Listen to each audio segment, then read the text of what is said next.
এতিয়া স্কুলটো আমার লাগে, আমার এতে হয়তো বহুত চলি বলি আছে, স্কুল নাই এতে বহুত দূরত যাব লাগে।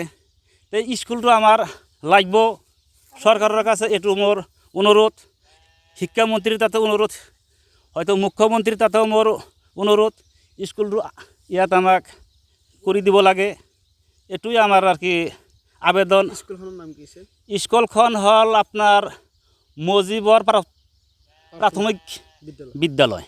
কিমান মান ষ্টুডেণ্ট আছে এই অঞ্চলত? এতো ষ্টুডেন্ট ধৰক প্ৰায় 40 জন মান হ'ব। 40 জন মান হ'ব। অঁ, কেতিয়াৰ পৰা বন্ধ হৈছে এতিয়া? এইটো স্কুল এতে ক্লাছ কৰাই নাই।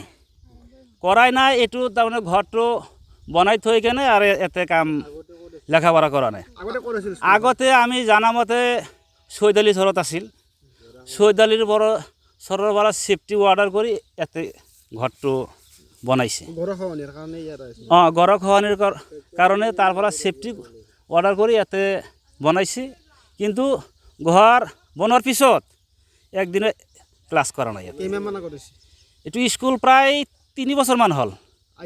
অঁ, আইভাৰ ক্লাছ কৰা নাই। আজি চৰকাৰীভাৱে বন্ধ। আজি চৰকাৰীভাৱে যদি বন্ধ হ'ল, এইটোতো আমাৰ বন্ধ হোৱাৰ কোনো দৰকাৰ নাই। স্কুলটো আমাৰ লাগে, সৰকাৰেৰ তাতে এটুই আমাৰ অনুৰোধ, স্কুলটো আমাকে এতে দিয়ক। এই ঠাইখিনিৰ নাম কি? এইখিনিৰ নাম? এইখানিৰ নাম হল আপনাৰ 2 নম্বৰ নতুন ছাপড়াপাড়া। অঁ, পশ্চিম কালাচাৰ প্ৰাথমিক বিদ্যালয়ৰ আজি শুনা পালোঁ যে চৰকাৰীভাৱে স্কুলটো বন্ধ কৰি দিছে, অৰ্ডাৰটো ওলাইছে বোলে। তো যে নহওক, আমি আগতেও তাৰমানে নলবাৰী ডিষ্ট্ৰিক্ট অফিচাৰ আমাৰ DC ছাৰক এপ্লিকেশ্যন এটা দিছিলোঁ। তাৰে আমাৰ 40-50 জন ল'ৰা ছোৱালী আছিল স্কুলত। এই স্কুলখন এতিয়া শুনা পাই আছোঁ বা অৰ্ডাৰো বোলে ওলাইছে যে স্কুলখন আমাৰ বন্ধ কৰি দিছে। এতিয়া আমাৰ ল'ৰা ছোৱালীখিনি এতিয়া ক'ত যাব বা ক'ত পঢ়িব? সেইটো ছাৰতো আৰু বেলেগ স্কুল নাই। এতিয়া আমি চৰকাৰক অনুৰোধ কৰিছোঁ যে আমাৰ পশ্চিম কালাচাৰ প্ৰাথমিক বিদ্যালয়টো উভতাই আৰু নতুনকৈ যাতে আমি ল'ৰা ছোৱালীখিনি স্কুলত ভৰ্তি কৰিব পাৰোঁ সেই ব্যৱস্থা কৰি দিয়ে।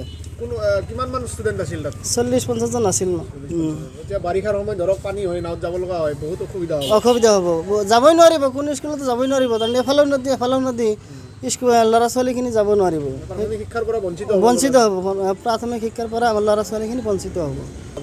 চৰকাৰক আহ্বান এইটোৱেই জনাম যে আমাৰ চৰকাৰে, অসম চৰকাৰে আমাৰ এই বিদ্যালয়খন আৰু নতুনকৈ আমাৰ ল'ৰা ছোৱালীখিনি যাতে আমি তাতেই প্ৰাথমিক শিক্ষা আমি সেইটো স্কুলত দিব পাৰোঁ, এইটো আমি চৰকাৰৰ কৰজোৰে অনুৰোধ কৰিছোঁ যে আমাৰ স্কুলটো যাতে আৰু এই নতুনকৈ এই হেৰি কৰি দিয়ে খোলা। মানে স্কুলটো তাৰমানে বন্ধ, এই ছামাৰ ভেকেশ্যনৰ আগৰ পৰা তাৰমানে স্কুলটো বন্ধ হৈ গৈছিল। আমাৰ শিক্ষকখিনি গুচি গ'ল, তাৰ পৰা বেলেগ স্কুলত গৈছে। ওই মজিবৰ প্ৰথমৰ বিদ্যালয়, তাৰমানে আমাৰ 2 নম্বৰ ছাপড়াপাড়াত উঠাইছি। এতিয়া আমাৰ ল'ৰা ছোৱালী তাৰমানে বহুত 2 মাইল নিলগত যাব লাগে। মোটামুটি ল'ৰা ছোৱালী বাৰিষা মাহত পঢ়িব পৰা নাই। তাই আমার বিদ্যালয়খন আমার লাগে। সরকারের কাছে আমার কাবিনের অনুরোধ, বিদ্যালয়খন যাতে করে আমি ইয়াতে থাকবা লাগে। কিমান মান ল'ৰা ছোৱালী এইখনত? আমাৰ ইয়াতে প্ৰায় 70-80 মান ল'ৰা ছোৱালী আছে। এতিয়া বিদ্যালয়খন বন্ধ হোৱাৰ পিছত তেওঁলোকৰ ভৱিষ্যত কি হ'ব? এতিয়া ভৱিষ্যতে য'ত যাই আছে, কষ্ট কৰি না যাই আছে, কোনোবাই খোজকাঢ়ি যাই আছে।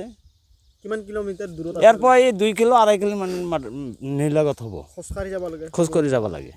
স্কুলখনৰ নাম কি আছে? স্কুলখনৰ নাম হ'লে মজিবৰ প্ৰাথমিক বিদ্যালয়। আগতে এই বিদ্যালয়খন ক'ত আছিল?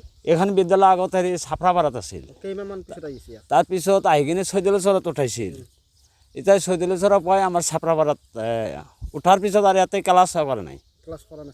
কিমান দিন হ'ল ইয়াতে বিদ্যালয়? ইয়াতে যোৱাবাৰ 2 বছৰমান হ'ল। 2 বছৰ ক্লাছ কৰা নাই? একদিনো ক্লাছ কৰা নাই। একদিনো ক্লাছ কৰা নাই। শিক্ষকক লগ পাইছিল নে?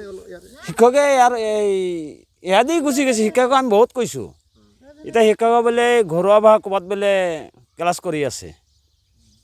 চৰকাৰলৈ কি আহ্বান জনাব? সৰকাৰেৰ কাছে আমাৰ একটু কাতৰি আহ্বান, তাৰমানে স্কুলটো আমাৰ ইয়াতে ৰাখিব লাগে থাকিব লাগে ঘূৰাই দিব লাগে ঘূৰাই দিব লাগে এইটোৱে আমাৰ আহ্বান এই ঠাইখিনিৰ নাম কি এইখিনি ঠাইত নতুন চাপৰাপাৰা নতুন চাপৰাপাৰা অঁ